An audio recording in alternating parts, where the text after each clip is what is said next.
Hi అండి. బాగున్నారా? విశాఖపట్నంలో ఉన్న ఈ ఆలయంలో అనగాదేవి అమ్మవారితో పాటు వారాహీదేవి శక్తి స్వరూపిణి భక్తులు పూజిస్తారు.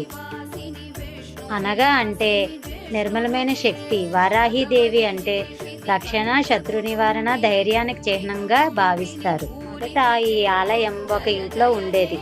భక్తుల సంఖ్య పెరగడంతో 3 సంవత్సరాల క్రితం ఈ ఆలయాన్ని ఒక అపార్ట్మెంట్లో నిర్మించారు. వీడియోలో కనిపించినట్లుగా అలంకార వైభవం కంటే అమ్మవారికి శక్తి, భక్తుల నమ్మకమే ఈ ఆలయానికి ప్రధాన ఆకర్షణ. ఇక్కడ భక్తులు ప్రత్యేకంగా అడ్డంకులు తొలగాలని, శత్రుభయం నివారించాలని, ఆగిపోయిన పనులు కదలాలని వారాహీదేవి అమ్మవారిని ప్రార్థిస్తారు. దీపారాధన, కుంకుమార్చన, ప్రత్యేక పూజలు అనగాదేవి, వారాహీదేవి అనుగ్రహంతో శుభ ఫలితాలు ఇస్తాయని భక్తుల విశ్వాసం.